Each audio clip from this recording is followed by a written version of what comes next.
That's your definition of lifted. But go ahead. Yes. Go ahead.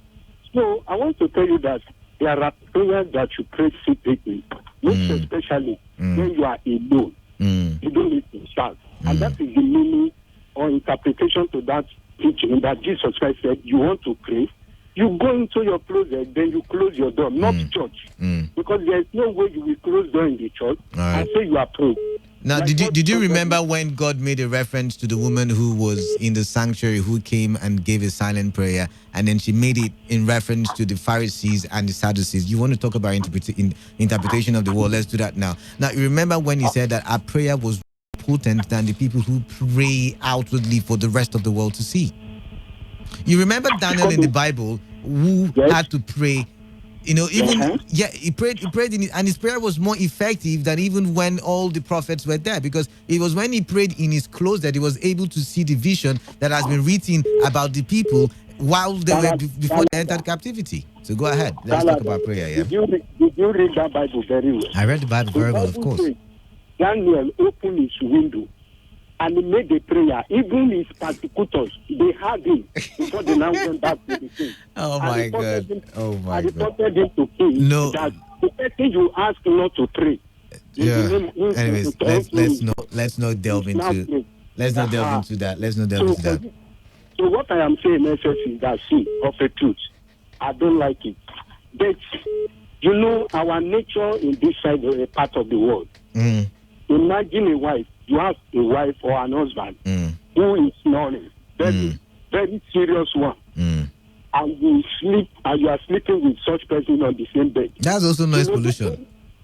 Excuse me. The very first time that you will experience that, you will not take it. But as the time goes on, that will become part of you, and that is what is happening. All these things we are talking about is already part of us. All right then. Yes, if you are hearing noise, you hear it for some time. After sometimes you will not even. I'm sorry. I don't work with noise. I don't know how you guys do it, but never. I mean, I don't do well with noise. I don't do well with noise. That's what I told you also, that me too. I don't like it. But there's nothing we can do about it. All right then.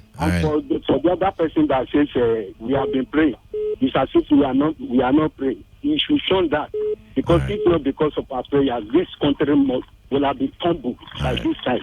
So God is still hearing our prayers. All right then. Thank you very much.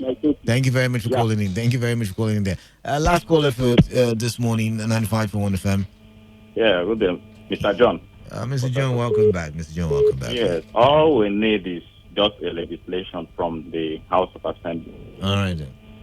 Lagos is doing it as we speak. No, Lagos, you don't bless speakers. I mean, you don't do such. In organized society, yes, we are all Christians, but in an organized society, you don't have to use your, preachings or songs, to disturb the neighborhood. Yeah.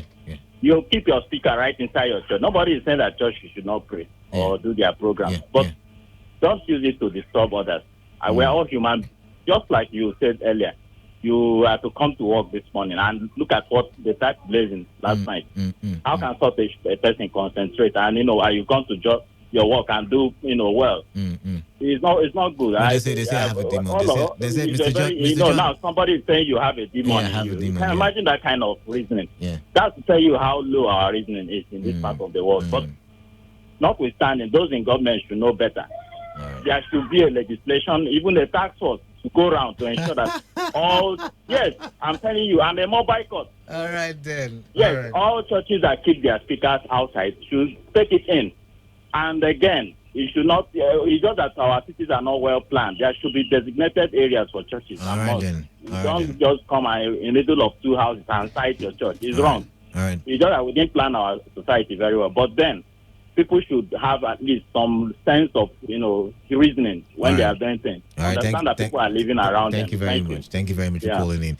All right, that's the much we can take on the show this morning. It has been amazing, wonderful, and it's been enthralling. But every good thing comes to an end. So let's do this again next week, Saturday, when I will come your way on the Saturday morning show with more interesting discussions.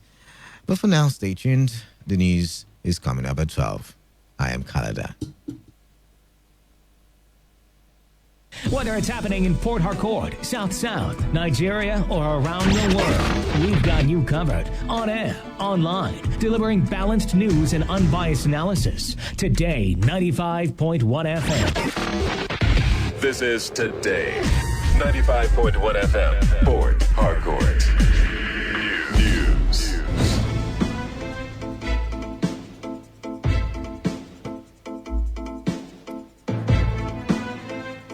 All right, good afternoon. This is the World News at noon on your premium talk radio. Today, 95.1 FM, Port Harcourt. I am Kalada Kurubasubo. Now the headlines.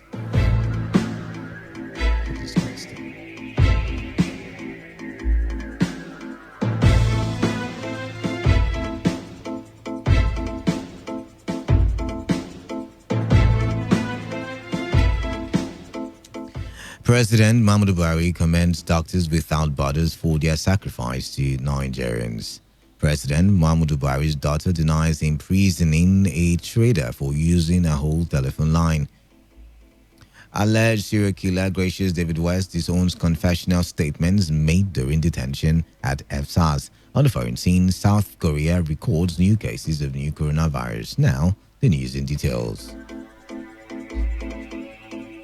President Muhammadu Buhari has said the sacrifices of Medicine Sans Frontières, also known as Doctors Without Borders, in conflict areas in Nigeria are well appreciated. President Buhari said this while receiving the international president of the organization, Christos Christou, at State House, Abuja. He said the sacrifices as individuals and as a group were quite enormous, particularly on non-profit basis. On the situation in the Northeast, President Buhari said despite criticisms, the government has made substantial progress. Earlier, Christou said Doctors Without Borders have been active in Nigeria since 1996 and is an international independent medical humanitarian organization that delivers emergency aid to people affected by armed conflicts, epidemics, natural disasters, and exclusion from health care. One of the daughters of President Muhammadu Buhari, Anan Buhari, has responded to the accusations that the Department of State Services arrested one Antonio Coley, a trader, for 10 weeks for using a telephone line she had used previously. Anan said although she had received initial complaint from relatives that her whole line is being used by someone else, she never reported to the DSS. The president's daughter said this in a counter-affidavit to the originating motion filed by Okoli. Okoli had sued the DSS, Anan, and the telecommunication company MTN for his 10 weeks ordeal in the security services detention. The federal government says it has secured about $1.4 billion for the completion of the Ajokuta steel mills in Abeokuta, Kogi State. Minister of Mining and Steel Development, Olamilekon Adegbite, disclosed this in an interview with newsmen in Abuja. Adegbite said the deal signifies what could become an effective end to the over 40-year delay in the completion of the multi-billion-dollar project. Adegbite said that the Russian Export Center and the African Export-Import Bank, Afrexim Bank, had agreed to provide the funds. The minister added that the Russians who built the mills under the then Soviet Union were not only offering money but would also be the ones to complete it under an agreement that would serve as a game changer for the company and the nation's steel industry. The federal government have been advised to investigate the report of Nigeria's porous borders as reported by Comptroller General of Immigration in 2016 as a means to check the movement of small arms into the country. Public analyst Pat Obiene gave the advice in reaction to media reports that gun runners have devised new means of moving arms into the country. Obiene, who called the improved border protection strategy, advised the federal government to borrow relief from the United States by building a wall that would prevent the operations of bandits and insurgents, as well as check gun running in the country. It's human beings that are causing these crimes, and it's human beings too that can also fix it. The people causing the crimes are not spirits. In fact, most recently, again, to add to the idea of the wall, the Vice President, Professor Yemi Osinbajo, came up with e-border. And in fact, I was in a sister relation recently, shortly after that declaration, and I was trying to expand on that postulation that fine, it will serve because even civilized worlds now, everybody sees curbing security with high tech. You know, most countries now invest in technology as a more effective means of checking violent crimes and securities that can constitute national threats. So we're we welcome it with gladness. But unfortunately, what is always missing in the Nigerian political leadership style is lack of focus, if you ask me. Reports added that arms dealers use donkeys as a means of smuggling arms into Nigeria through the northern borders. The Socio-Economic Rights and Accountability Project, SERAP, has said the reported plan by the federal government to give $100 million from loots recovered from Sani Abacha to Kebbi State Governor Atiku Bagudu is a betrayal of the victims of corruption in the country. SERAP added the alleged move by the federal government to compensate Governor Bagudu is an affront to the United Nations Convention Against Corruption. International Business and Financial Business Organization Bloomberg reports that the move by the federal government is said to be part of a 17-year-old agreement that allows Bagudu ownership of some of the funds recovered from Abacha. Bloomberg further reports that the U.S. is opposing plans by Nigeria's government to hand about $100 million to the Kebbi State governor because the U.S. Department of Justice says Bagudu was involved in corruption with a late Abacha. However, the advocacy group Socio-Economic Rights and Accountability Project, SERAP, said it will soon file processes to stop the federal government from transferring recovered Abacha loot to Governor Bagudu or any other individual or group in the country. The federal government and Kebbi State Governor Atiku Bagudu are yet to react to the latest development. Transparency International had in its reports estimated about $5 billion stolen by late Sani Abacha, where $3.6 billion have been recovered so far.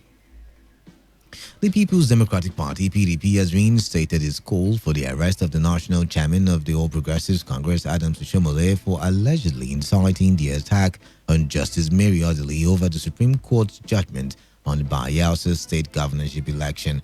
The PDP, in a statement by its National Publicity Secretary, Kola Lobodiya, said it is clear that the attack on Justice Odili by alleged thugs from APC is part of the alleged plot by the ruling party to intimidate, harass, and cow the judiciary and judges to do only its bidding. The opposition party stated that it is not deceived by the efforts of the APC leadership to politicize the attack on Justice Odili by making flimsy and baseless allegations against the PDP. PDP insisted that the delay in arresting Oshomole for questioning after it raised the alarm goes to validate public apprehensions of an alleged collusion with certain agents to intimidate and annex the judiciary. The All Progressives Congress has asked former Governor of Ekiti State Ayodele Fayose to forgo the thought of defecting to the APC. Publicity Secretary of APC in Ekiti State Ade Ajayi gave Fayose the advice in a statement circulated in the media. Ajayi said the party was not a dumping ground for failed politicians, adding that Fayose was not wanted in the APC because of his antecedents. The statement, which described the APC as a disciplined, refined, and integrity-inclined party, does not need characters like Ayo Fayose. The Independent National Electoral Commission (INEC) has said important changes will be made ahead of the governorship elections in Edo and Ondo states. INEC Chairman Professor Mahmood Yakubu said this while speaking on the preparations for the election in the two states holding later this year.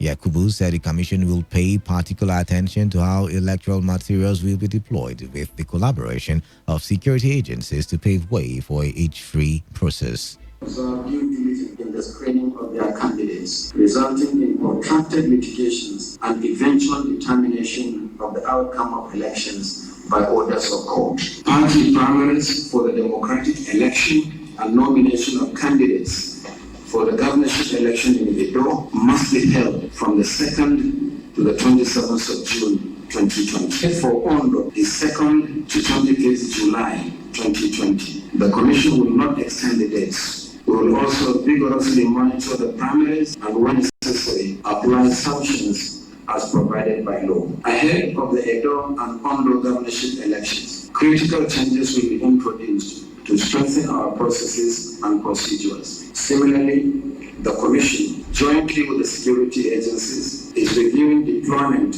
during elections. Already, the Interagency Consultative Committee on Election Security has set up a committee in this respect. The INEC boss also said plans are underway for the senatorial by-elections in Bayelsa State. An Abuja area court has ordered the Department of State Services to investigate the allegation of forgery of a National Youth Service Corps certificate level to Deputy Governor of Bayelsa State, Lawrence Irujakpo. A chieftain of the All Progressive Congress from Bayelsa State, Benjamin Yodowe, had approached the area court in Lugbe, Abuja, alleging that Eru Jakpo presented to the Independent National Electoral Commission in aid of his nomination as a candidate a forged NYSC exemption certificate. Yodowe alleged that Eru Jakpo had in the allegedly forged documents as part of his credentials. The presiding judge, Abubakar Sadiq, had on November 27, 2019, issued a bench warrant for the arrest of Eru Jakpo following his absence from the court for the day's proceedings. He had also ordered the police to investigate the deputy governor before issuing a fresh order directing the DSS to take over the investigation.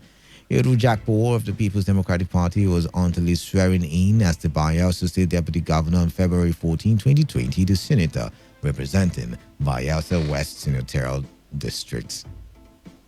A Kaduna State High Court has discharged and acquitted 91 members of the Islamic movement in Nigeria.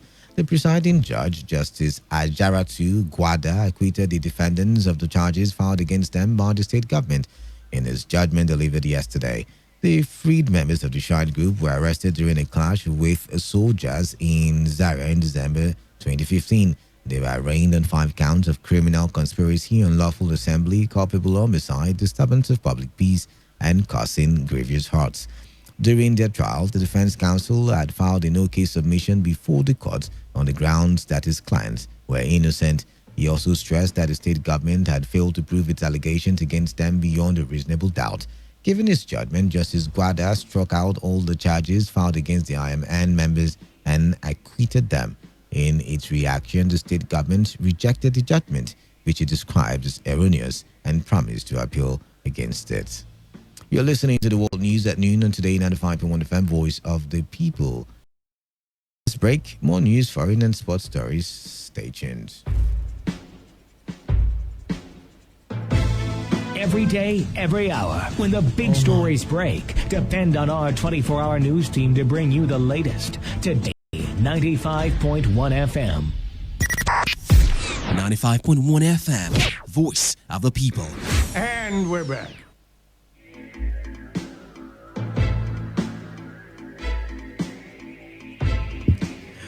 All right, you're still tuned to the World News at noon on Today 95.1 FM, Voice of the People. Welcome back. Now, I will bring you the rest of the bulletin. The National Butcher Union of Nigeria Rivers State Chapter have insisted that members of the Rivers State Task Force trading in illegal motorbikes deliberately vandalize cars of customers parked in the premises of the Rivers State Ministry of Agriculture Veterinary Clinic, Slaughter. The butchers said it was wrong for the leader of the Rivers State Task Force, Bright Amewole, to absolve his men from the attack. Suleiman Danjuma, who spoke on behalf of the chairman, Baba Ahmed, said Amewole's denial was capable of straining the relationship between the union and the state government.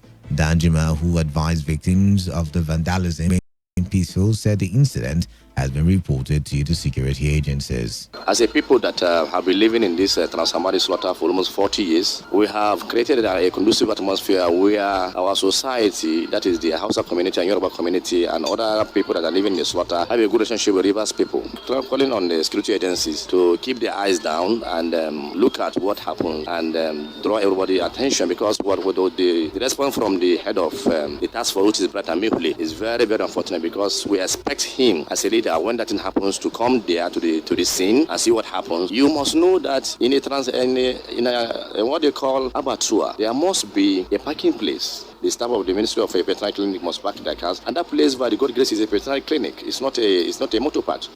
Also speaking, a victim appealed to the Rivers State government to investigate and compensate those whose vehicles were affected in the unwarranted attack. I came to Slaughter on the 13th February 2020. It was towards the period of our afternoon prayer. I was in the mosque praying. After some time, I started hearing rapid gunshots. By the time we finished prayer, I was trying to know what warrants shooting. So as at that time, I didn't know that there's some damages happening outside. So after the prayer, I tried to find out some certain things, and I moved towards where my vehicle was parked. To my surprise, I discovered that my vehicle has been seriously damaged. They break the windscreen, break the glasses, even damage my tires, and machete the body of the vehicle. The in-laws are brought down with emblem of Ondo State Ministry of Environment. I don't see a reason why they will see vehicle of such and they go as extent of damaging it. What I want the state government to do is that I want them to see how they are going to pay for the damages.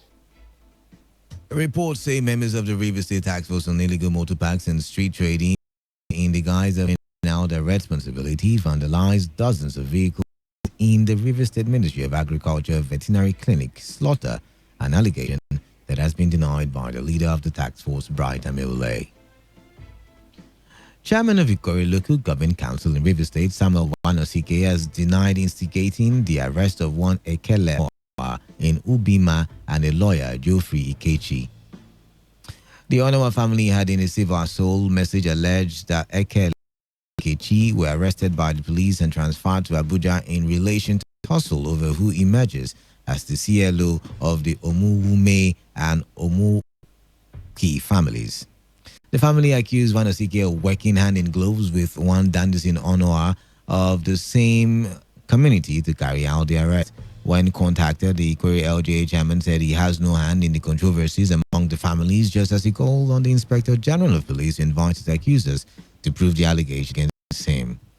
The lawyers Watch for Justice International Initiative are alleged that the arrest and detention of the Jew was masterminded by my humble self and Mr. Dan Sonoha on trumped-up charges. All the allegations contained in the petitions are false and not true. I, Honorable Wanosike Samuel, Executive Chairman of Ikore Local Government Council, who hails from Omoga community of Ikore Local Government and not an individual of the community Ubima or a member of the family in question, so I have no business with what they are talking about. Wanosike Samuel JP is not a law enforcement agent, and thus I cannot arrest or detain any laws of our land. It's a law-abiding citizen who has sworn an oath as the Executive Chairman of Ikore Local Government to protect the of Ikore local government area people. The petition against the Ikore local government chairman was signed by counsel to the Onawa family, Benga Oladapo, and was copied to the National Assembly, the Police Service Commission, the National Human Rights Commission, and Amnesty International.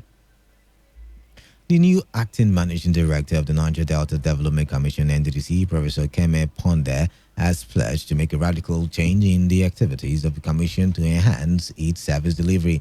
Professor Ponde made the promise during a meeting with management and staff of the NDDC shortly after assuming office at the commission's headquarters in Port Harcourt. The Minister of Niger Delta Affairs, Senator Gospel Akpabio, had on Wednesday inaugurated the enlarged Interim Management Committee, IMC, of the NDDC as approved by President Muhammadu Buhari. The new Chief Executive Officer harped on the need to change a number of operations at NDDC, noting on the essence of having quality assurance. Now over to the foreign scene. South Korea says the number of new coronavirus cases in the country has more than doubled in one day. Officials said that 229 new cases had been confirmed since Friday, raising the total to 433. Vice Health Minister Kim Gang-leep said the outbreak had entered a serious new phase. Authorities say many of the new cases are linked to a hospital and to a religious group near the southeastern city of Daegu. 2 patients in South Korea have died so far, and they fears the number will rise. The new virus, which originated last year in Hubei province in China, causes a respiratory disease called COVID-19. Democratic presidential candidate Bernie Sanders has condemned Russia for its reported attempts to help his campaign. Sanders said that U.S. officials had told him last month about Russian efforts to aid his campaign. Speaking in Bakersfield, California, Sanders said it was not clear how Russia intended to interfere. But the 78-year-old Vermont senator said he strongly opposed any attempts to do so. He accused Russian President Vladimir Putin as an autocratic thug whose government has used internet propaganda to sow division in the U.S. Senior intelligence officials also believe Russia has been seeking to interfere in November's election with a view to helping President Trump win. Now to end the news, here's a summary of the major stories. President Muhammadu Buhari has commended Doctors Without Borders for their sacrifice to Nigerians. President Muhammadu Buhari's daughter has denied imprisoning a trader for using her old telephone line. Alleged serial killer Gracious David West has disowned the confessional statements he made during his detention at the office of the FSARS in Port Harcourt. And on the foreign scene, South Korea has recorded new cases of the new coronavirus. That was the news as edited by Ufunaya Obeme in Dubai. For comment and enquiries, please call 0815 341-8657 or 0814-434-3502, or send your emails to news@todayfmlive.com. You can also read our stories on www.todayfmlive.com. I am Kala Da Kurubatubo. Thank you for listening and stay tuned to Today 95.1 FM. Interesting programmings coming your way, like Today Sports Live by 1 p.m.